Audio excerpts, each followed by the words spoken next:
Hello soldier, स्वागत है आप सभी का आपका अपने यूट्यूब चैनल पे। आई होप आप सभी स्वस्थ होंगे, बेहतरीन लेवल से अपने एग्जामिनेशन का प्रिपरेशन करेंगे। जो भी आपका अपकमिंग एग्जाम है, NDA, air force, navy, coast guard, CDS, तो हम बेहतरीन लेवल से फिजिक्स का कॉन्सेप्ट को पढ़ रहे हैं, उसको खोल रहे हैं बेहतरीन लेवल से। जैसा कि आप जानते हैं कि 2D मोशन हम लोगों ने स्टार्ट किया है। कैसा स्टार्ट किया है? 2D मोशन, जिसमें से हमने 2 पार्ट फिनिश भी कर दिया है। आई होप आपने सारे पार्ट को रिवाइज किया होगा और किसी तरह का आपको डाउट नहीं होगा। अगर है तो प्लीज आप पूछा कीजिए, क्यूरी है, कमेंट सेक्शन है।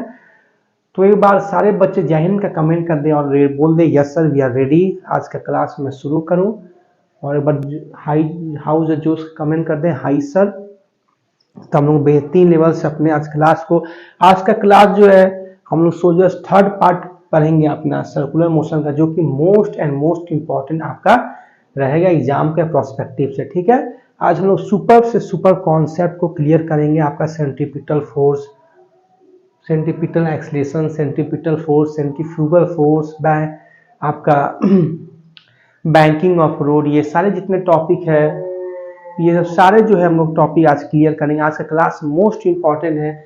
आज का क्लास से समझिए 1 नंबर आपके एग्जाम में बिल्कुल यही से फंसेंगे मेरे सोल्जर्स। यही से आपका सारा concept ditto copy and paste होगा। तो एक बार न्यू स्टूडेंट है तो वीडियो को जितना हो सके लाइक कीजिए, चैनल को सब्सक्राइब कीजिए और कमेंट करना ना भूले मेरे भाई। कमेंट जितना हो सके कीजिए, क्योंकि जबरदस्त लेवल ऑफ फिजिक्स का आ गया है लेक्चर बाई संतोष सर से। ठीक है, तो क्या आप रेडी हैं आज के कॉन्सेप्ट को पढ़ने के लिए? तो हम लोग कल मेरे भाई क्या पढ़ रहे थे? लास्ट क्लास का लास्ट मतलब टॉपिक क्या था हमारा? तो शायद मैं जहां तक मुझे याद है हम लोग कल सेंट्रीपिटल एक्सलेशन, टेंजेंशियल एक्सलेशन पे बात कर रहे थे कि क्या क्या उसका इम्पैक्ट पड़ता है, क्या क्या उसका मस्करी इंपॉर्टेंस है हमारा सर्कुलर मोशन में। ठीक है, जैसे मैं एक बार रिवाइज करवा देता हूँ। सेंट्रीपिटल एक्सलेशन का क्या फॉर्मूला आया था? v²/r। और ये आपका सेंट्रीपिटल एक्सलेशन कब आता है मेरे भाई सर्कुलर मोशन में? Due to change in direction, direction की चेंज की वजह से एसी आता है। फिर आपका एक होता है टेंजेंशियल एक्सलेशन, जिसका फॉर्मूला होता है आर अल्फा, जो आता है चेंज इन मैग्नीट्यूड की वजह से। क्या कल हमने ये सब कॉपी क्लियर नहीं किया था? आप बोलेंगे बिल्कुल सर, सारा का मैंने इंपॉर्टेंस बताया था कि सेंट्रीपिटल एक्सलेशन का मेरे भाई डायरेक्शन कहाँ होता है? Towards the centre along the radius, centre की ओर इसका डायरेक्शन होता है। और आपका जो ये टेंजेंशियल एक्सलेशन है, इसका डायरेक्शन होता है अलोंग द टेंजेंट, स्पर्श रेखा की ओर इसका मेरे भाई डायरेक्शन होता है। फिर मैंने बोला था कि ये जो फॉर्मूला है AT=R अल्फा, क्या ये रिलेशन हमने पढ़ा है?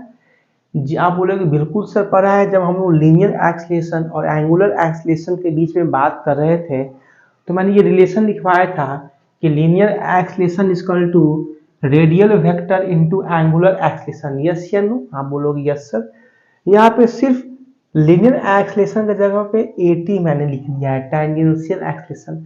तो ये फॉर्मूला आपको याद करने की जरूरत नहीं है। अगर आपको वो रिलेशन याद है लीनियर एक्सलेशन और एंगुलर एक्सलेशन के बीच का, तो आप उससे इसको लिंक कर सकते हो मेरे भाई, क्योंकि ये दोनों फॉर्मूला से न्यूमेरिकल आता है।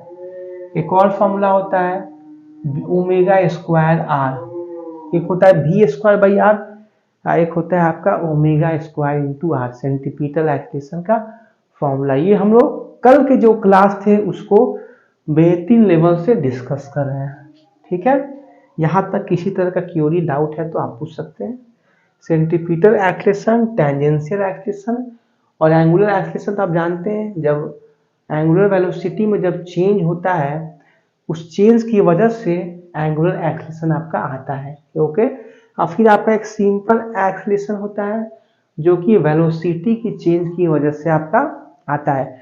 तो हमने 4 एक्सलेशन डिस्कस कर दिए मेरे भाई, सेंट्रीपिटल, टेंजेंशियल, एंगुलर और आपका लीनियर एक्सलेशन। चारों एक्सलेशन का कॉन्सेप्ट बेहतरीन लेवल से हमने पढ़ा है। उसके हर कंटेंट, हर कॉन्सेप्ट को हमने बारीकी से आपका देखा है। ठीक है,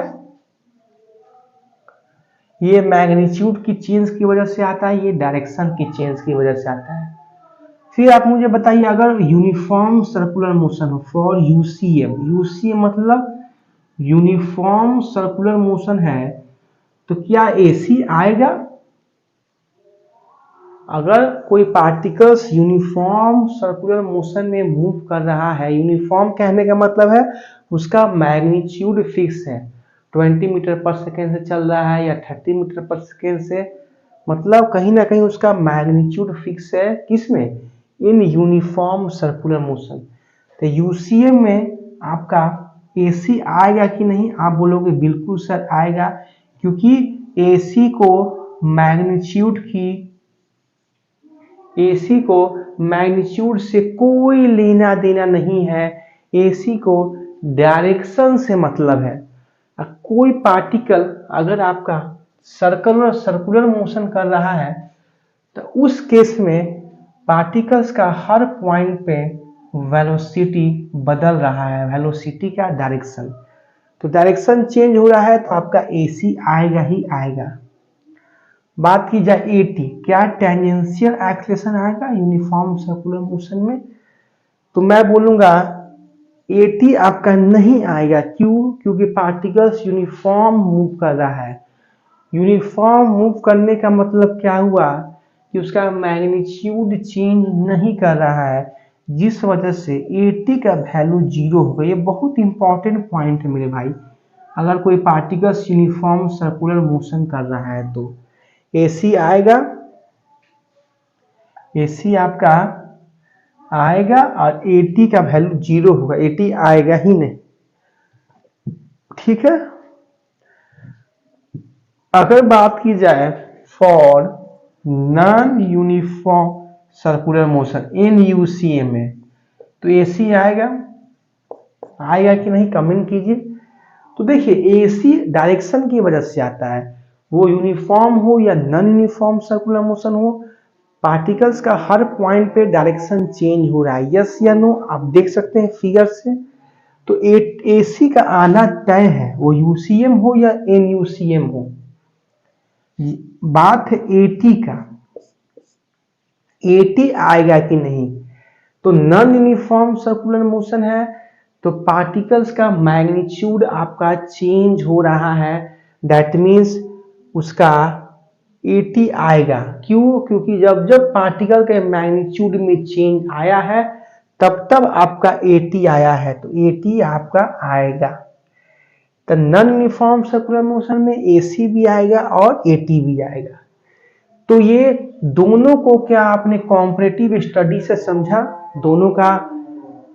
दोनों में कौन आएगा कौन नहीं आएगा, दोनों को मैं बेहतरीन लेवल से आपको डिस्कस किया। कल के क्लास को मैं पहले लिंक किया, फिर आपके साथ न्यू कॉन्सेप्ट को आपके साथ मैंने डिस्कस किया। यहां तक आपको प्रॉब्लम है, क्वेरी है तो आप पूछ सकते हैं। ठीक है। आप बोलोगे सर वो भी दो एक्सलेशन का थोड़ा मुझे बता दीजिए, कौन सा एक्सलेशन? Sir alpha. अल्फा कैसे आती है मेरे भाई? जब जब आपका ओमेगा में चेंज होता है तब तब अल्फा आता है, मतलब एंगुलर एक्सलेशन।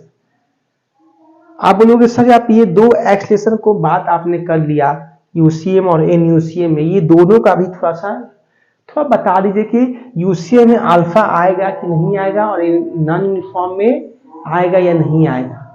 तो देखिए यूनिफॉर्म सर्कुलर मोशन हो या नॉन यूनिफॉर्म सर्कुलर मोशन हो, अल्फा कहते किसको ये बताइए।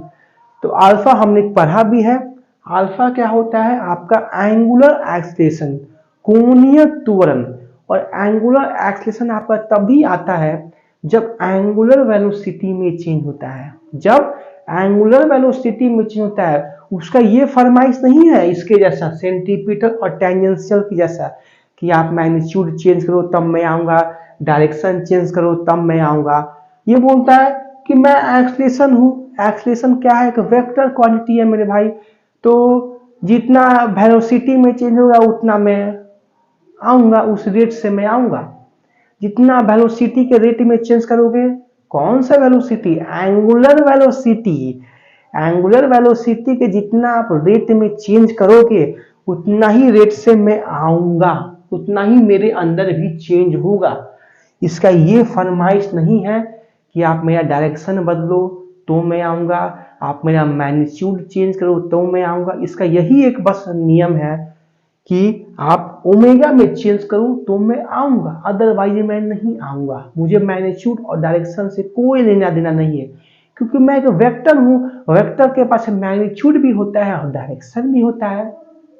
तो ये कैसा फरमाइश हुआ, मतलब ये सेंटीपिटल और टेंजेंशियल इससे पट्टा नहीं है। बोलता है ये कैसा है मेरे भाई, कैसा ये आदमी है सेंटीपिटल और टेंजेंशियल एक्सप्रेशन सर, बताइए। ये एक सेंटीपिटल एक्सप्रेशन कहीं ना कहीं ये भी तो एक एक्सप्रेशन है सर। मैंने बोला ये हाँ, ये वेक्टर क्वांटिटी से। बोला हाँ भाई वेक्टर भी है सर, वेक्टर है तो इसके पास मैग्नीट्यूड और डायरेक्शन भी होगा। मतलब बिल्कुल होगा। तो कैसा फरमाइश कर रहा है सर कि डायरेक्शन चेंज होगा तभी मैं आऊंगा। ये बोलता है टेंजेंशियल कि जब मैग्नीट्यूड चेंज होगा तब मैं आऊंगा। मैं बोला क्या करोगे भाई, अपना अपना सबका इच्छा है, डिजायर है, ये दोनों का वैल्यू ज्यादा है, इसीलिए अल्फा एसी एटी सब अलग अलग है। तीन कोई में कोई रिलेशन नहीं है, सब में कोई पट्टा नहीं है। ठीक है। अब भले यहां पे आ गया, देखिए एटी के साथ अल्फा आ गया, tangential expression is equal to R into alpha, भले रिलेशन में आ गया बट कब पर दोस्ती नहीं है, दोस्ती नहीं है मेरे भाई। एटी को जानते हैं क्यों हम लोग, आप जानते हैं एटी को क्यों हमने अल्फा से लिंक किया है?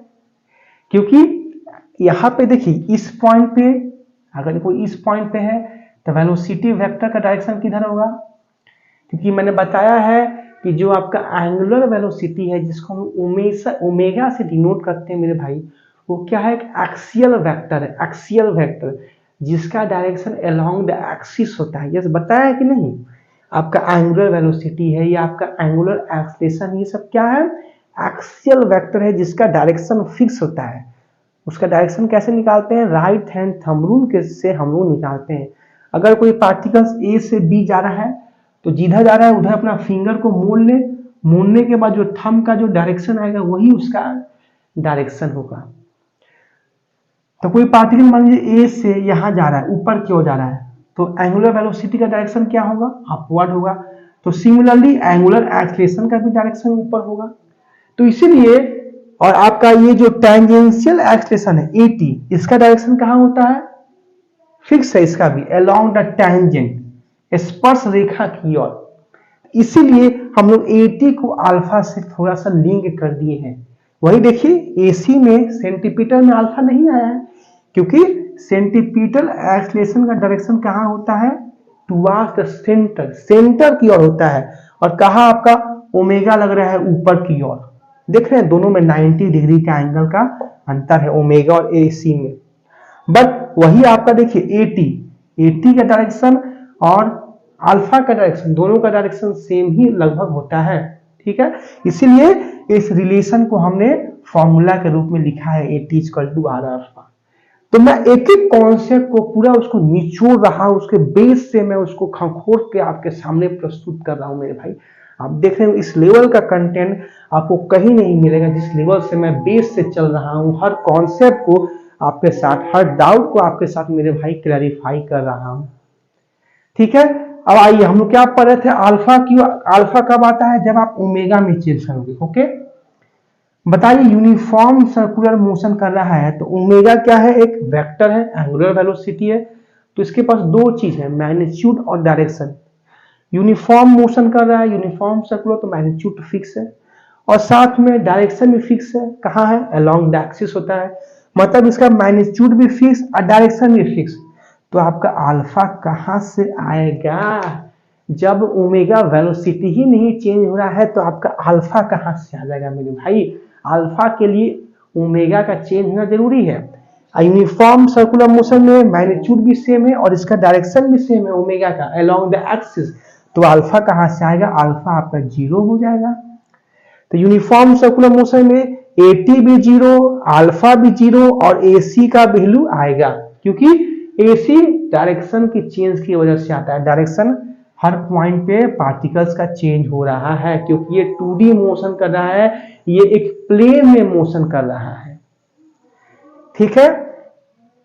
और कौन आप क्या एक्सलेशन बोल रहे थे? सिंपल ना, A equal to V by T, simple acceleration या लीनियर एक्सलेशन कहते हैं। A equal to change in velocity by time taken, yes या नो। ये जितना सारा मैं पॉइंट बता रहा हूं बहुत इंपॉर्टेंट बता रहा हूं, आप इसको नोट डाउन भी करते जाइएगा। यूसीएम में क्या क्या आ रहा है, क्या कैसे लिंक हो रहा है, मैं बेहतरीन लेवल से आपको समझाने की कोशिश कर रहा हूं, ठीक है। A equal to del V by T linear velocity, अगर वेलोसिटी में चेंज होगा तब ना ए आपका आएगा। तो ये बेसिकली जो आप एक्सेशन बोल रहे हो लीनियर एक्सेशन, यहाँ पे इसका यूज बेसिकली हम लोग नहीं बता सकते हैं क्योंकि ये 2D मोशन हो रहा है। 2D मोशन में ओमेगा आएगा आपका एंगुलर वेलोसिटी, अगर कोई लीनियर मोशन करेगा तब ना उसका v का वैल्यू आएगा। तो उसमें जो चेंज होगा, चेंज होने के बाद उसका हम लोग एक्सलेशन निकालेंगे। बट ये तो आपका क्या है, 2D मोशन हो रहा है, इसको हम लोग अगर हाई लेवल में जाए तो लिख सकते हैं डेल v इक्वल टू जो हमने फॉर्मूला निकाला था चेंज इन वेलोसिटी वेक्टर, अगर कोई पार्टिकल ए से बी की ओर जा रहा है तो 2v साइन थीटा बाई 2। तो यहाँ पे उसका v का वैल्यू देना पड़ेगा, थीटा का वैल्यू मालूम करना पड़ेगा, तब जाकर हम उसका सिंपल एक्सेशन निकाल सकते हैं मेरे भाई, ठीक है। तो क्या इतना सारा केस आपको यूसीएम में समझ में आ रहा है कि नहीं? आइए अगर यूसीएम में बात की जाए नॉन यूनिफॉर्म सर्कुलर मोशन में, तो एसी भी आता है एटी भी आता है, ये तो हमने क्लियर किया। अब बताइए अल्फा, अल्फा आएगा डेल ओमेगा बाई टी। तो बताइए नॉन यूनिफॉर्म सर्कुलर मोशन में आपका ओमेगा चेंज होगा कि नहीं? बोलोगे sir non uniform circular motion में तो पार्टिकल अपना मैग्नीट्यूड चेंज कर रहा है, मैं बोलूंगा बिल्कुल, बट सर डायरेक्शन फिक्स है। अरे क्योंकि ओमेगा एक एंगुलर वेलोसिटी है, एक एक्सियल वेक्टर है जिसका डायरेक्शन फिक्स होता है along the axis. But direction तो फिक्स है मेरे भाई, बट मैग्नीट्यूड चेंज हो रहा है। जब जब मैग्नीट्यूड चेंज होगा तब तब अल्फा भी आएगा, क्योंकि अल्फा क्या है, एंगुलर एक्सलेशन जिसके पास मैग्नीट्यूड भी है डायरेक्शन भी है। क्योंकि अल्फा जब आएगा जब ओमेगा में चेंज होगा, तो ओमेगा का तो आपने डायरेक्शन फिक्स कर दिया है along the axis, but magnitude लगातार बदल रहा है। मतलब नॉन यूनिफॉर्म सर्कुलर मोशन में आपका अल्फा भी आएगा। यूसीएम के जैसा नहीं कि अल्फा का वैल्यू 0 हो जाएगा, क्योंकि यूनिफॉर्म सर्कुलर मोशन में ओमेगा का चेंज ही नहीं हो रहा था, क्योंकि मैग्नीट्यूड भी फिक्स है और डायरेक्शन भी फिक्स है, क्योंकि पार्टिकल यूनिफॉर्म स्पीड के साथ मूव कर रहा था। But non uniform circular motion में पार्टिकल्स का स्पीड वेरिएबल है, तो ओमेगा में चेंज होगा बट उसका डायरेक्शन फिक्स होगा ओमेगा का अलोंग द एक्सिस, जिस वजह से आपका अल्फा आएगा। तो बेहतरीन लेवल से इतने सारे कॉन्सेप्ट मैंने क्लियर किया, चारों एक्सलेशन का कॉन्सेप्ट हर केस वाइज मैंने बताया बेहतरीन लेवल से। चारों जो एक्सलेशन है, चारों एक्सलेशन को पहले मैंने 1 बाय 1 समझाया, फिर उसको कॉम्परेटिव स्टडी के साथ समझाया, और फिर यूनिफॉर्म सर्कुलर मोशन और नॉन यूनिफॉर्म सर्कुलर मोशन से लिंक करके उसको रिलेट करके उसको पॉइंट वाइज करके मैंने आपके साथ डिस्कस किया। क्योंकि आपके एग्जाम में आता है क्वेश्चन कि अल्फा का डायरेक्शन कहाँ होता है, एसी कब आता है, एटी कब आता है, यूनिफॉर्म सर्कुलर मोशन में एटी का वैल्यू क्या होता है, ये सब क्वेश्चन आपके एग्जाम में बनते हैं मेरे भाई। डायरेक्ट क्वेश्चन पूछते हैं कि एसी का डायरेक्शन क्या होता है, the towards the centre along the radius, ठीक है। तो आप यहां तक नोट डाउन कीजिए, तो हम लोग आगे की ओर अब मूव करेंगे, ठीक है। यहां तक नोट डाउन कीजिए फटाफट। तो अब हम लोग न्यू टॉपिक पढ़ते हैं, ठीक है, बेहतरीन लेवल से मेरे भाई, क्योंकि मेरा एक ही मोटो रहता है कि आप बेहतरीन लेवल से कॉन्सेप्ट को समझें। मैं अपने लेवल से आपको समझाने की कोशिश करता हूं, क्योंकि आप सारे मेरे भाई हो, ठीक है। मैं चाहता हूँ जिस लेवल से मैंने प्रिपरेशन किया है उसी लेवल से आप भी अपना एग्जाम निकालें बेहतरीन लेवल से। तो मैं चाहता हूँ आपके अंदर क्या क्या डाउट माइंड में आता है ना, मैं पहले ही उसको समझ लेता हूँ, क्योंकि मैं भी उस दौर से गुजरा हूँ जब मैं भी पढ़ रहा था फिजिक्स, तो मुझे भी ये सब कंफ्यूजन होते रहते थे जब पढ़ता था। तो मैं आपके माइंड में कंफ्यूजन आने से पहले ही मैं सारे कॉन्सेप्ट को सोचता हूँ कि आपको डिस्कस कर दूँ, आपको एक मौका ना दूं कि आपको किसी तरह का कंफ्यूजन हो या किसी तरह का प्रॉब्लम हो। बाय द वे अगर होता भी है तो आप फ्री हो मुझसे किसी भी टाइम पूछने के लिए in comment box any time, okay, क्योंकि you all are my student, my warrior, my soldiers. अब आइए मेरे भाई एक न्यू टॉपिक पढ़ते हैं जबरदस्त लेवल का, सेंट्रीपिटल फोर्स।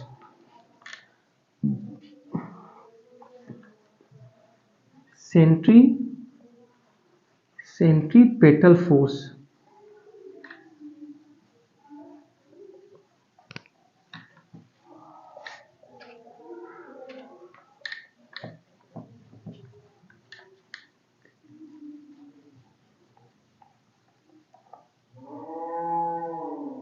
आइए अब पढ़ा जाए centripetal force.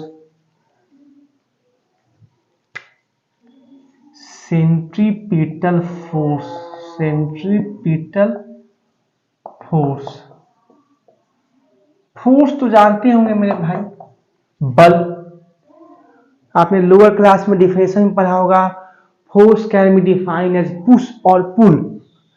Force can be defined as push और पुल, मतलब कोई यहाँ पे आपके सामने कोई ब्लॉक है या कोई डिब्बा ही है, उसको यहां से यहां उसको डिस्प्लेस करते हैं, तो उसको पहले पुश, मतलब उसको कितना आप डिस्प्लेस करते हो, कितना उस पर आप फोर्स लगाते हो। ठीक है, फोर्स बहुत तरह का होता है, किसी को मारना भी है तो कितना फोर्स लगा के आप उसको मारोगे। एक होता है धीरे से ऐसे, 1 न्यूटन का फोर्स लगाए मारे, कस के दम मारे, तो मतलब फोर्स कहीं ना कहीं पावर को भी डिफाइन करता है, कितना आपके अंदर फोर्स है, कितना आपके अंदर जुनून है कि आप वॉरियर बन सके, आप अपने सपना को साकार कर सके। तो उसके लिए क्या फोर्स आपको दिखाना पड़ेगा, आपको डेडिकेशन वे में स्टडी करना पड़ेगा, पर डे कंटिन्यूटी वे में, एक स्ट्रैटेजी वे में, कैसे हमारे सिलेबस को कंप्लीट करना है टाइम से, कैसे क्वेश्चन लगाना है, कैसे कॉन्सेप्ट को खोलना है, जो जो टीचर बोल रहे हैं उसके साथ हमें चलना है। ये सब आपका फोर्स है,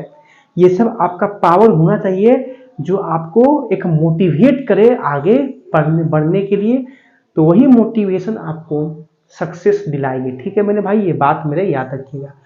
तो फोर्स जो होता है पुश और पुल, कोई चीज है उसको फोर्स लगा के, उसको 4-5 टाइम लगा के उसको पूरा पुश कर रहे हैं, उसको यहां से वहां डिस्प्लेस कर रहे हैं।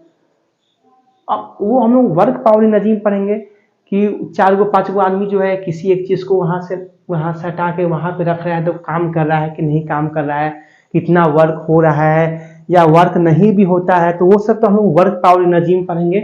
अभी हम लोग सिर्फ फोर्स समझ रहे हैं, फोर्स मतलब पुश और पुल, जो कि आप लोग बेसिक से मेरे भाई जानते हो, पुश और पुल, पुश खींचना, पुल मतलब, ठीक है।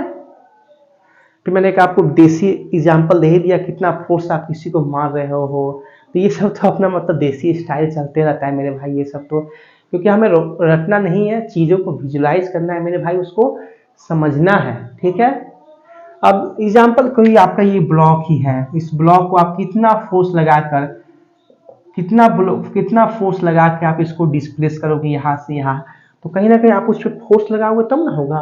फोर्स उस पर बल लगाओगे ना भाई, बिना बल का तो कुछ नहीं होता है, बल लगाओगे ना, शक्ति, अपना ताकत, फोर्स को ताकत भी बोलते हैं। कितना फोर्स से आप उस पर, कितना फोर्स पे आप उसने अटैक किया, कितना मतलब हमारे सोल्जर्स ने कितना फोर्स के साथ आतंकवादी को मतलब मारा, कितना रॉकेट को लॉन्च किया, मिसाइल को कितना रेंज तक, कितना फोर्स उस पर लगाया। तो बहुत यार इसका एग्जाम्पल है लोकल भाषा में, देसी भाषा में समझा जाए तो। बट यहाँ पे हम लोग पढ़ रहे हैं मेरे भाई सेंट्रीपिटल फोर्स। बहुत तरह का फोर्स होता है, अभी तो हमने हाल ही में पढ़ा है ग्रेविटेशनल फोर्स, 2 ऑब्जेक्ट के बीच में जो अट्रैक्टिव फोर्स लगता है उसको ग्रेविटेशन बोलते हैं, गुरुत्वाकर्षण बल बोलते हैं। एक आपका होता है फ्रिक्शनल फोर्स होता है, एक आपको इलेक्ट्रोस्टैटिक फोर्स होता है, एक इलेक्ट्रोमैग्नेटिक फोर्स ऑफ अट्रैक्शन। बहुत तरह के फोर्स होते हैं, कूलॉम्स लॉ ऑफ अट्रैक्शन होता है। तो फोर्स बहुत तरह के होते हैं। ठीक है, यहां हमें पढ़ना है मेरे भाई सेंट्रीपिटल। क्या हमने सेंट्रीपिटल एक्सेलेरेशन पढ़ा कि नहीं, आप मुझे बताइए। सेंट्रीपिटल एक्सेलेरेशन आप बोलोगे जी सर, AC जिसका फॉर्मूला आया था V² सर, और जिसका डायरेक्शन होता था सर सेंटर की ओर, सेंटर की ओर डायरेक्शन होता है। और एक बार मतलब बताना चाहता हूं, आपने फोर्स का ये फॉर्मूला भी जानते हैं, force equal to mass into acceleration. मतलब किसी बॉडी में अगर हम लोग उसको एक्सेलरेट कर रहे हैं तो कहीं ना कहीं उस पर हम लोग फोर्स भी लगा रहे हैं। मतलब अगर यहाँ पे AC है, सेंट्रीपिटल एक्सेलेरेशन लग रहा है सेंटर की ओर, तो कहीं ना कहीं इस पे फोर्स भी एक लग रहा होगा, क्योंकि ऐसा तो हो नहीं सकता है किसी बॉडी पे एक्सलेशन लगे बट फोर्स नहीं लगे, ऐसा हो नहीं सकता है। आपने देखा था फ्री फॉल में भी, जब किसी ऑब्जेक्ट को हम लोग फ्रीली ड्रॉप करते थे, जब ऑब्जेक्ट को हम लोग ड्रॉप करते थे, फेंकते नहीं थे, फोर्स नहीं लगाते थे, फ्रीली उसको छोड़ते थे ग्राउंड की ओर, उसको फ्रीली रूप से छोड़ते थे, तो वहां पे लगता था आपका कौन सा acceleration, acceleration due to gravity. तो वहां भी फोर्स लगता था कि नहीं, ग्रेविटी फोर्स।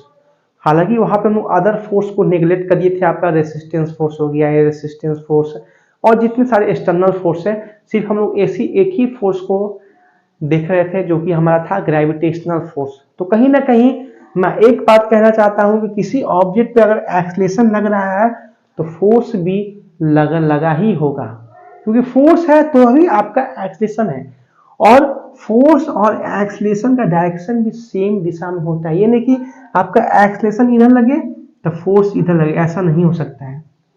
एक्सलेशन का अगर डायरेक्शन इधर है तो फोर्स भी आपका इधर ही लगेगा, ठीक है।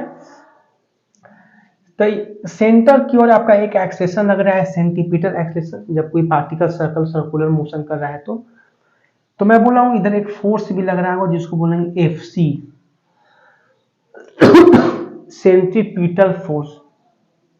मैं एक रहस्य की बात बता दूं, ये जो हमारा मेरा भाई है सेंट्रीपिटल फोर्स, ये रियली में एक भूत है या एक स्यूडो फोर्स है।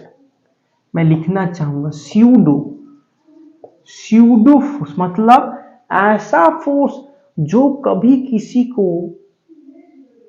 दिखाई नहीं देता है, सिर्फ हम लोग उसको विजुअलाइज कर सकते हैं। मतलब ऐसा फोर्स जो हमें दिखाई नहीं देता है, मतलब सिर्फ हम इसके इंपैक्ट को एनालाइज कर सकते हैं। जी, सेंट्रीपिटल फोर्स जो है मेरे बहुत प्रकार के होते हैं। ये सेंट्रीपिटल आपको लग रहा होगा जैसे कैसे ग्रेविटेशन फोर्स है, जो अपने में ही डिफाइन है कि दो ऑब्जेक्ट के अट्रैक्शन की वजह से जो फोर्स आता है बाय देयर मासेस, तो वहां पे ग्रेविटी फोर्स लगता है। जब एवरी ऑब्जेक्ट जो है इस यूनिवर्स में अट्रैक्ट होते हैं एक दूसरे से, कौन सा फोर्स है, आपका ग्रेविटी फोर्स से, ठीक है। तो ये जो मेरे भाई जो सेंट्रीपिटल फोर्स है, ये बहुत प्रकार के होते हैं, इनका एक डिफिनेशन नहीं होता है।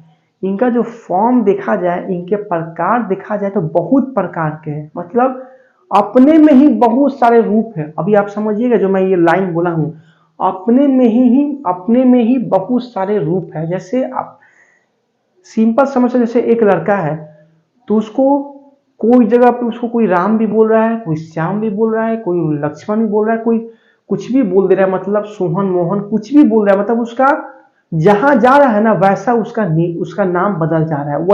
वही इसके साथ भी है, जहां रहता है जिसके साथ रहता है उसी के अनुसार ढल जाता है, उसी को अडेप्ट कर लेता है। इसका कोई एक सिंगल मतलब डेफिनेशन या मतलब इसका सिंगल कोई इसका कॉन्सेप्ट नहीं है मेरे भाई। अभी आप समझोगे। देखो जैसे मैं कुछ लाया हूं देसी जुगाड़, अपना एक वायर लाया हूं, ठीक है, दिखाता हूं मैं आपको कुछ थोड़ा सा।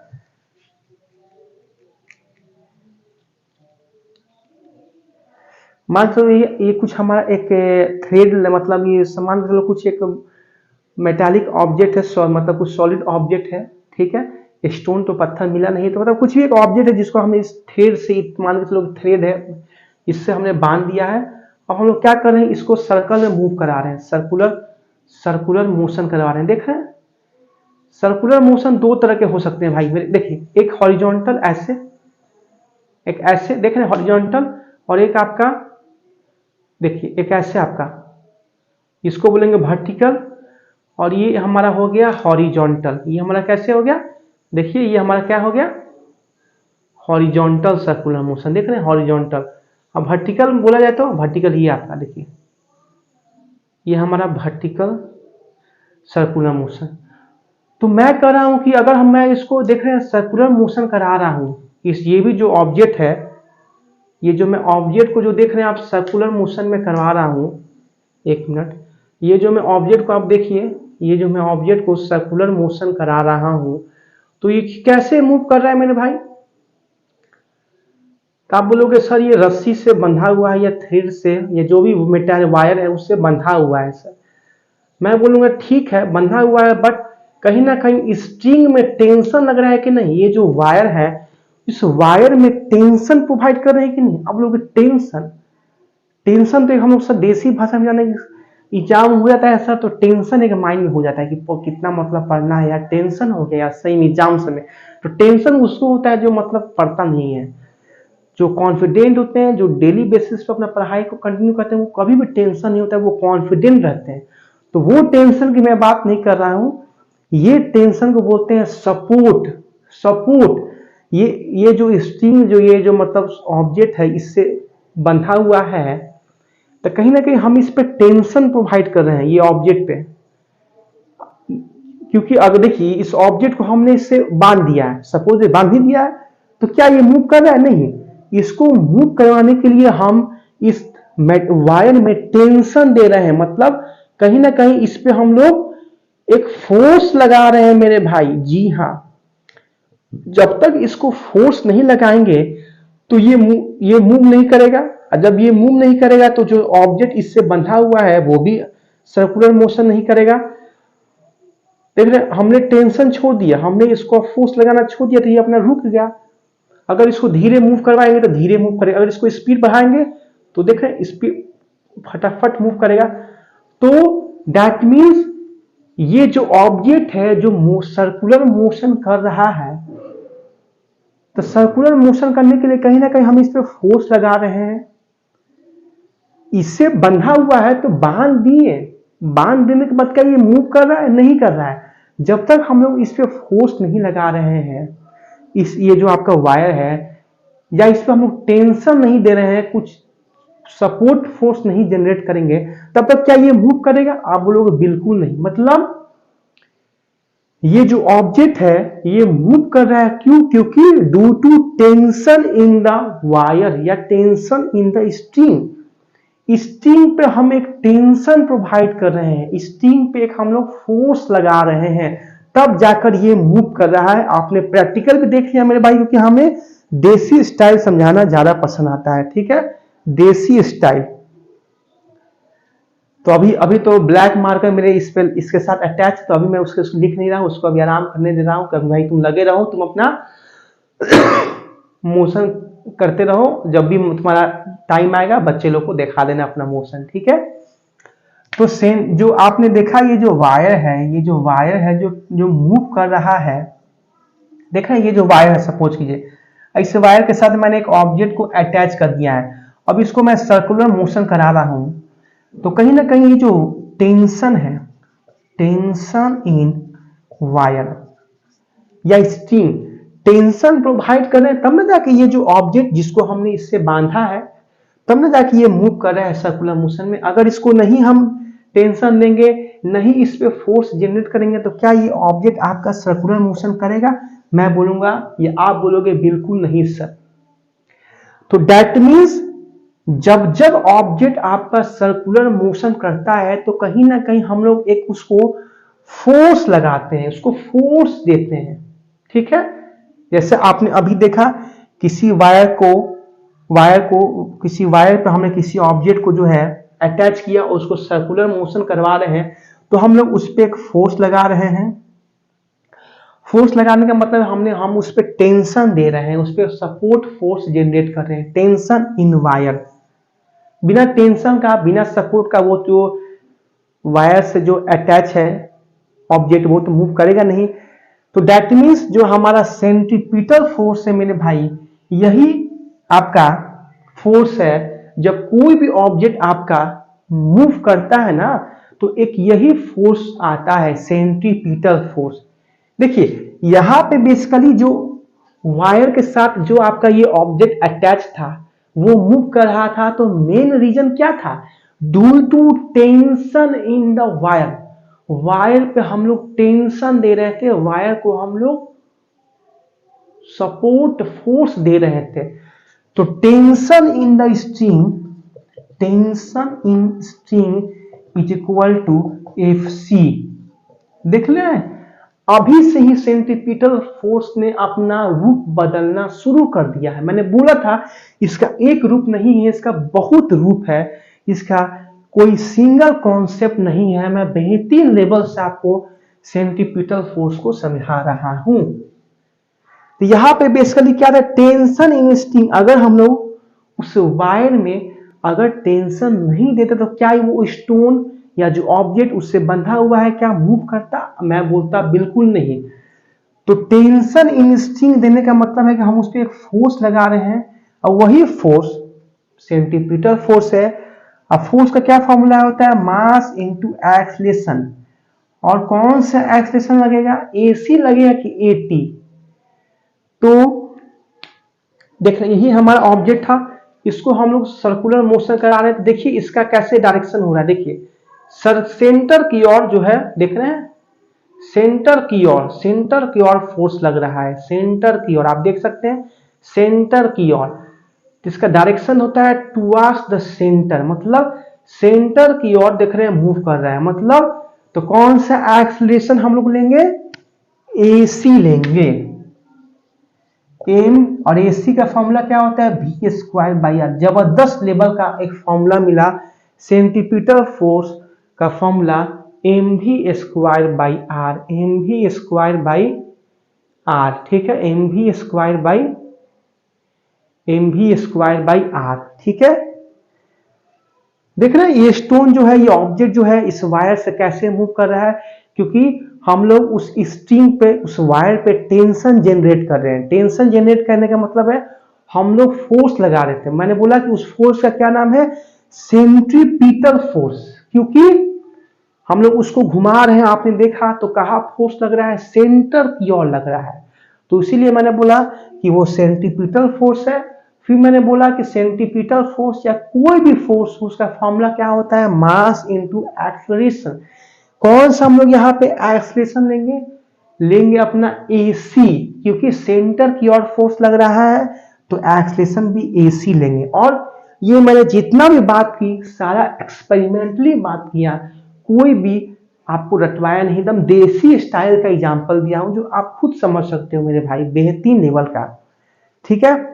तो कोई भी ऑब्जेक्ट है, अगर उसको हम किसी वायर से या स्ट्रिंग से, धागा से उसको बांध दिए हैं उसमें, फिर उसको रोटेट करवा रहे हैं सर्कुलर मोशन में, तो उसका रीजन क्या है, क्योंकि हम उस स्ट्रिंग पे या वायर पे टेंशन दे रहे हैं।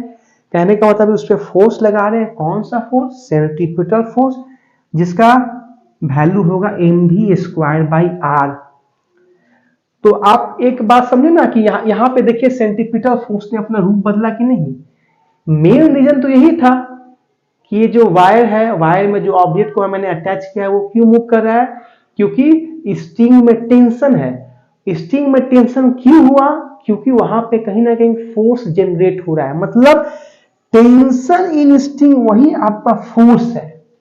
जो हम लोग स्ट्रिंग या जो वायर पे जो टेंशन जनरेट कर रहे हैं वो क्या, एक तरह का फोर्स है, फोर्स के फॉर्म में है। कौन सा फोर्स है, सेंट्रीपिटल फोर्स है।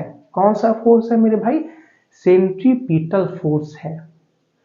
देखा आपने कैसे सेंट्रीपिटल फोर्स का ये एक फॉर्म है कि कोई भी ऑब्जेक्ट मूव कर रहा है सर्कल में, सर्कुलर पाथ पे, तो उसको एक रिक्वायर्ड फोर्स चाहिए।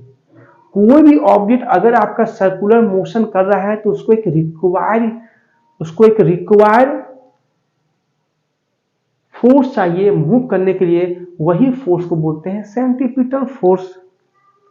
इसका पहला फॉर्म आपने देखा, tension in the string. Tension in the string, जब किसी भी वायर में किसी ऑब्जेक्ट को बांध के उसको रोटेट करवा रहे हैं तो वहां पे क्या लग रहा है, टेंशन जनरेट कर रहे हैं। वही टेंशन हमारा सेंट्रीपिटल फोर्स के इक्वल होगा, जिसका वैल्यू होगा M V square by are.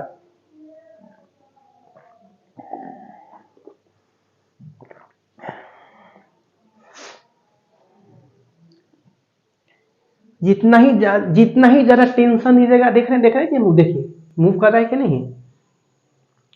अभी हल्का उस पर टेंशन, अब देख रहे फोर्स बढ़ाइए, देख रहे तेजी से मूव करेगा, तेजी से आपका सर्कुलर मोशन करेगा। स्पीड कम कीजिए, रुक गया, क्योंकि आपने टेंशन इस पे जीरो अप्लाई किया, कोई टेंशन ही आप इस पे नहीं ले रहे, कोई फोर्स ही नहीं रहे।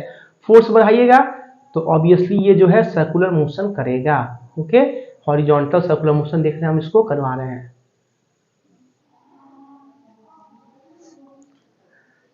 ठीक है, अब आइए, बहुत बहुत थैंक यू इसका, इस वायर को बहुत बहुत थैंक यू कर दीजिए, हमारा आज क्लास में हेल्प किया है भाई, बहुत बहुत थैंक यू आपका, ऐसे ही आगे भी करते रहिएगा।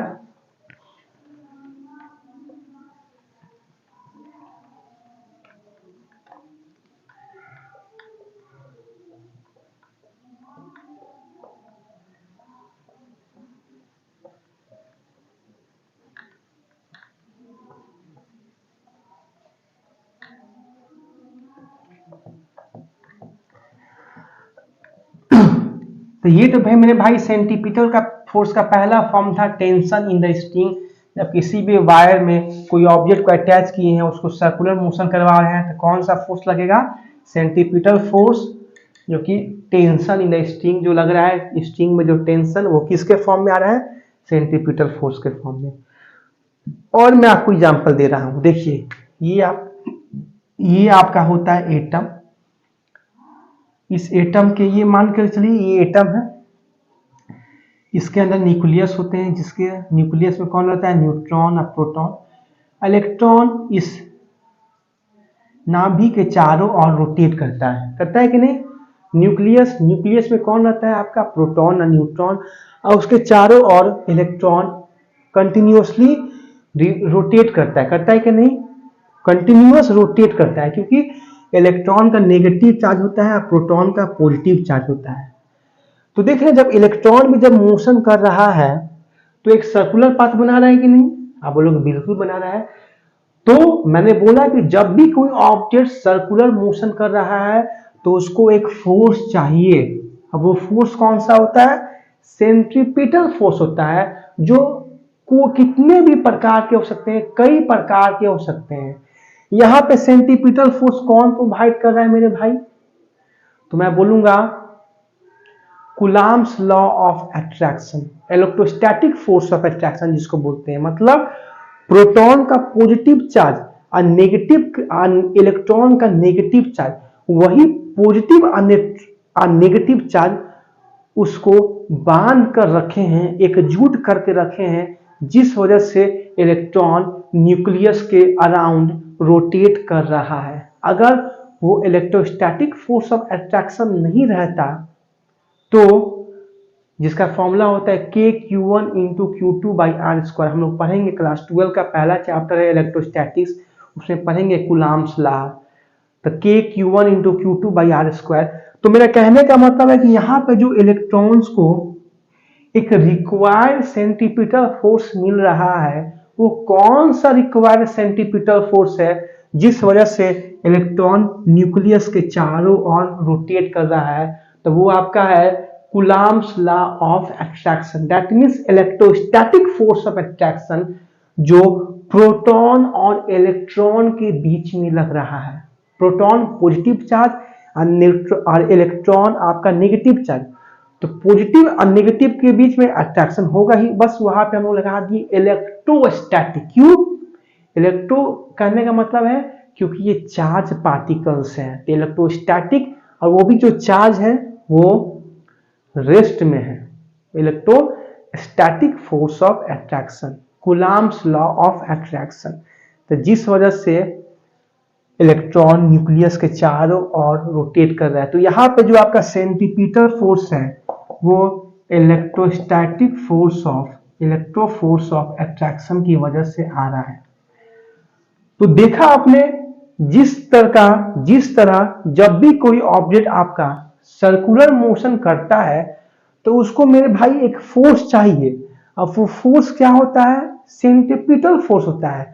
बट सेंटीपिटल फोर्स जो होते हैं कई प्रकार के होते हैं। ठीक है, यहां पे देख रहे हैं इलेक्ट्रॉन जो है न्यूक्लियस के चारों ओर रोटेट कर रहा है, तो यहाँ पे कौन सेंटीपिटल फोर्स है? उसका इलेक्ट्रोस्टैटिक फोर्स ऑफ अट्रैक्शन है। कोई स्ट्रिंग है, उसमें कोई ऑब्जेक्ट को हमने बांध कर उसको सर्कुलर मोशन करवा रहे हैं, तो वहां पे कौन सेंटीपिटल फोर्स है? Tension in the string. तो जैसा सिचुएशन आता है अपना सेंट्रीपिटल फोर्स अपना फॉर्म बदल देता है। मैंने पहले ही बोला था, कोई लड़का है जिसको कई नाम से जाना जाता है, राम, श्याम, मोहन, भरत, मतलब एनी नाम आप मान के चल सकते हो, ठीक है। तो वही आपका सेंट्रीपिटल फोर्स भी है, इसको कई फॉर्म में जाना जाता है। जैसा सिचुएशन आता है वैसा ही अपने आप को ढाल लेता है। यहां पे देख रहे हैं एटम्स की कहानी आ गई, तो यहां पे centripetal force electrostatic force of attraction मिल रहा है। मतलब कहने का मतलब है कि सेंट्रीपिटल फोर्स जो है अपने में कुछ नहीं है, इसको सिर्फ आदमी दान देते हैं इसके नेचर को देखकर।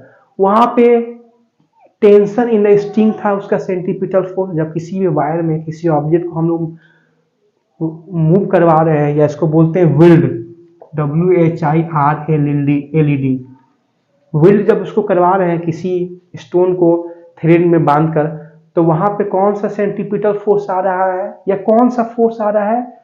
Due to tension in the string. String में टेंशन है तभी जाके आपका स्टोन मूव कर रहा है कि नहीं। अब वो टेंशन कौन प्रोवाइड कर रहा है? एक सेंट्रीपिटल फोर्स, जिसको बोला गया था mv²/r। यस या नो? मतलब जो वहां पे टेंशन इन स्ट्रिंग था वही आपका सेंट्रीपिटल फोर्स भी था। यहाँ पे एटम की कहानी में कौन आपका सेंट्रीपिटल फोर्स है? इलेक्ट्रोस्टैटिक फोर्स ऑफ अट्रैक्शन, या कूलॉम्स लॉ ऑफ अट्रैक्शन पढ़िएगा आप लोग। क्योंकि जो प्रोटॉन और इलेक्ट्रॉन के बीच में जो लग रहा है अट्रैक्टिव फोर्स, वही फोर्स की वजह से आपका इलेक्ट्रॉन इस सर्कुलर मोशन कर रहा है। तो यहाँ पे कौन सेंट्रीपिटल फोर्स फाइट कर रहा है? Force of attraction, electro force of attraction. तो यही जो बात है आप समझ सकते हैं कि सेंट्रीपिटल फोर्स अपने में कुछ नहीं है, ये एक फोर्स का फॉर्म है, प्रकार है, सिचुएशन वाइज अपना रूप बदल रहा है। बट एक बात क्लियर है कि जब भी कोई ऑब्जेक्ट सर्कुलर मोशन करेगा तब सेंट्रीपिटल फोर्स आएगा, बस आएगा, बट अपना फॉर्म बदल देगा, ठीक है। जैसे हमारे ईश्वर चंद्र श्री राम भगवान, जब रामायण हुआ था तो राम भगवान लेके आए थे। फिर जब हुआ था कृष्ण, जब कृष्ण जन्माष्टमी जो पढ़ते हैं हम लोग कृष्ण लीला, तो वहां पे कृष्ण भगवान बन गए थे। मतलब राम भगवान के बहुत तरह के रूप होते हैं। तो वैसा ही आपका सेंट्रीपिटल फोर्स, मैं आपको एकदम देसी स्टाइल में समझा रहा हूँ। जैसे गॉड है, हम जब आए हैं हमारे धरती पर तो अलग अलग रूप में वो आए हैं। तो ये भी जो है सेंट्रीपिटल फोर्स, जब भी कोई ऑब्जेक्ट सर्कल में मोशन करता है तो अपना ये रूप उसी के अनुसार बदल लेता है, अपने सिचुएशन के अनुसार। इज इट क्लियर और नॉट? वैसा इसके जैसा कोई फोर्स नहीं है, ना ग्रेविटेशन फोर्स है, ना फ्रिक्शनल फोर्स है।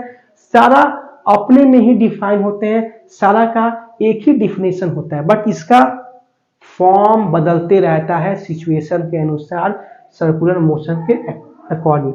और मैं आपको एग्जांपल देना चाहूंगा, जैसे हमारे अर्थ, जिस पृथ्वी पर हम लोग लाइफ सर्वाइव कर रहे हैं, अर्थ जो है आपका सन के चारों ओर कंटिन्यूअस रिवॉल्व कर रहा है कि नहीं?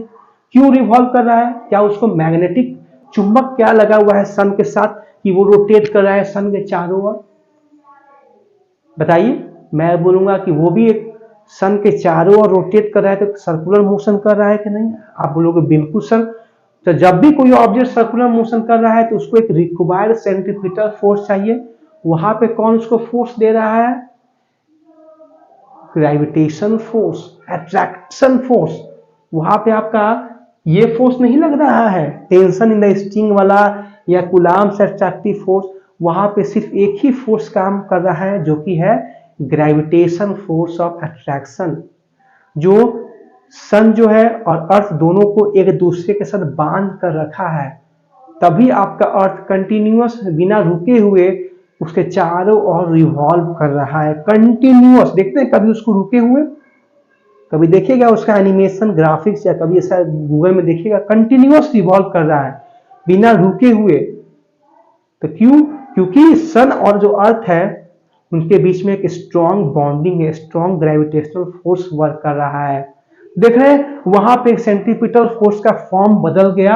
वहां पे कौन उसको हेल्प कर रहा है? Gravitation force. मतलब सेंट्रीपिटल फोर्स को हर कोई मदद करता है ये बेचारा को, और हर सिचुएशन के अनुसार अपना रूप बदल लेता है। ओके, फिर आपने देखा होगा रोड, रोड पे आप चलते हो ना भाई, सब कोई रोड ही पे ना चलता है, कहाँ चलते हो, रोड पर ही चलते हो। रोड पे एक झुकाव आता है मेरे भाई, आप झुकाव जिसको बोलते हैं मुड़ाव, मुड़ाव होता है। तो मुड़ाव पे देखते हैं जब हम लोग बाइक वाइक से जाते हैं तो बोलते हैं नहीं भाई मुड़ाव आ गया, थोड़ा सा स्पीड को कम कर दो। क्यों? क्योंकि तेजी स्पीड में रहोगे, अगर आप मुड़ाव के समय अपने स्पीड को आप स्लो नहीं करोगे तो क्या होगा, आपका एक्सीडेंट भी हो सकता है। क्यों एक्सीडेंट हो जाता है मेरे भाई, फिजिक्स लॉजिक है। क्योंकि आपका रोड पर अगर आप बाइक चला रहे हो या साइकिल चला रहे हो तो जो रोड का जो सरफेस है, जो रोड का सरफेस है और जो आपका व्हीकल का जो टायर है, उन दोनों के बीच में एक फोर्स लग रहा है। कौन सा फोर्स लग रहा है मेरे भाई, कमेंट करके बता दो। फ्रिक्शनल फोर्स, घर्षण बल लग रहा है। हम लोग रोड पे चलते हैं क्यों, ड्यू टू फ्रिक्शनल फोर्स। अगर फ्रिक्शन नहीं रहा तो हम लोग रोड पर नहीं चल सकते हैं। तो फ्रिक्शन फोर्स का बहुत इंपॉर्टेंस होता है, एक चैप्टर ही है फ्रिक्शन, जो कि हम लोग इसके बाद वाला पढ़ेंगे न्यूटन्स लॉ ऑफ मोशन के बाद। तो फ्रिक्शन फोर्स बहुत एक इंपॉर्टेंट चैप्टर है। बिना फ्रिक्शन का हम लोग रोड पर चल नहीं सकते, क्योंकि रोड का सरफेस और जो व्हीकल हम लोग यूज कर रहे हैं उसका टायर, उन दोनों के बीच में एक फोर्स जनरेट हो रहा है जिसको बोलते हैं घर्षण बल। ये रब्त करने की वजह से एक फ्री फोर्स जनरेट होता है, फ्रिक्शन फोर्स जिसको बोलते हैं। इसमें सारा चीज पढ़ेंगे, कभी कभी ज्यादा फ्रिक्शन हो जाएगा वो भी ज्यादा हार्मफुल है, इसका बहुत सारा वे है कंट्रोल करने के लिए, और कम भी है। देखते हैं आपका जब रोड आपका सीमेंटेड होता है या मतलब गीला हो जाता है बरसात दिन में तो आदमी ज्यादा फिसलता है। क्यों?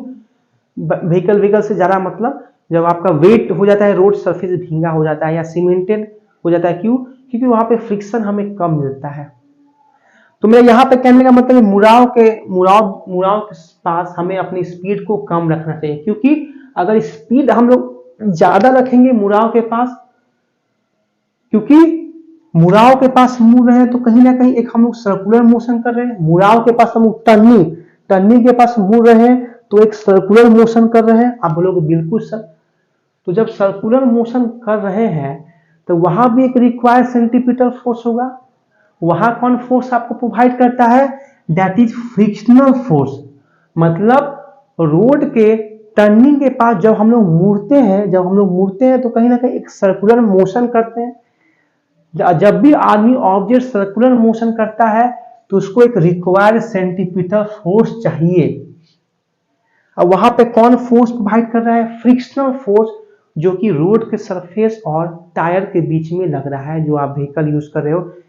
ठीक है, तो मुड़ाव के पास आपका एक्सीडेंट क्यों हो जाता है, क्योंकि आपका स्पीड तेज होता है जिस वजह से आपका फ्रिक्शनल फोर्स का अमाउंट घट जाता है। दैट मीन्स फ्रिक्शनल फोर्स कहिए या रिक्वायर्ड सेंट्रीपिटल फोर्स कहिए, उसका वैल्यू घट जाता है, जिस वजह से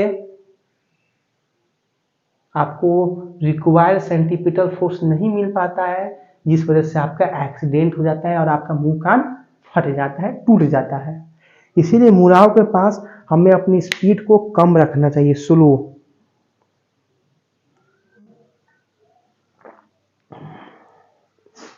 तो मैंने पूरा क्लास दिया सेंट्रीपिटल फोर्स को समझाने के लिए, बेहतरीन लेवल से मैंने समझाया। अलग अलग आपने देखा 4-5 मैंने एग्जांपल दिया, हर एग्जांपल में आप देख रहे हैं सेंट्रीपिटल फोर्स अपना फॉर्म बदल रहा है सिचुएशन के अकॉर्डिंग। मैंने पहले ही बोला था कि ये फॉर्म बदलते रहता है मेरे भाई। रोड पे टर्निंग के समय कौन सेंट्रीपिटल फोर्स दे रहा है, तो फ्रिक्शनल फोर्स। सन अर्थ के पास, सन और अर्थ के बीच में जो रिक्वायर्ड सेंट्रीपिटल फोर्स है कौन सा है, ग्रेविटेशनल फोर्स। इन एटम जो इलेक्ट्रॉन रिवॉल्व कर रहा है न्यूक्लियस के चारों ओर, तो वहां पे कौन सा रिक्वायर्ड सेंट्रीपिटल फोर्स मिल रहा है इलेक्ट्रॉन को, तो कूलम्ब्स लॉ ऑफ अट्रैक्शन। किसी स्ट्रिंग में अगर स्टोन को बांध के उसको मूव करवा रहे हैं तो वहां पे कौन सेंट्रीपिटल फोर्स मिल रहा है, the tension in the string. तो इतने सारे देख रहे हैं, इसका फॉर्म है, ये इतना रूप है। तो अब आपको सेंट्रीपिटल फोर्स समझ में आ गया होगा मेरे भाई। अब इतना, इससे ज्यादा मैं अब नहीं आपको समझा सकता हूँ। बिल्कुल देसी स्टाइल में मैं आपको समझा रहा हूं, ठीक है। अब बात करेंगे सेंटीपीटल फोर्स का फॉर्मूला भी जान के mv²/r। Work done by centripetal force. ये आपका कोई ऑब्जेक्ट है, सर्कुलर मोशन कर रहा है, तो सेंटीपिटल फोर्स लगता है सेंटर की ओर, ठीक है। ये आपका फोर्स का डायरेक्शन हो गया। और इसका डिस्प्लेसमेंट हो रहा है, वेलोसिटी वेक्टर का डायरेक्शन आपका इधर है। सेंटीपिटल फोर्स का हम लोग वर्क डन निकाल रहे हैं कि कोई भी ऑब्जेक्ट अगर सर्कुलर मोशन कर रहा है जो उससे सेंटीपिटल फोर्स रिक्वायर्ड मिल रहा है, उस केस में वो ऑब्जेक्ट कितना कार्य कर रहा है, वर्क डन, जिसका फॉर्मूला क्या होता है, फोर्स इनटू डिस्प्लेसमेंट वेक्टर। तो फोर्स आपका लगता है सेंटीपिटल फोर्स सेंटर की ओर, और डिस्प्लेसमेंट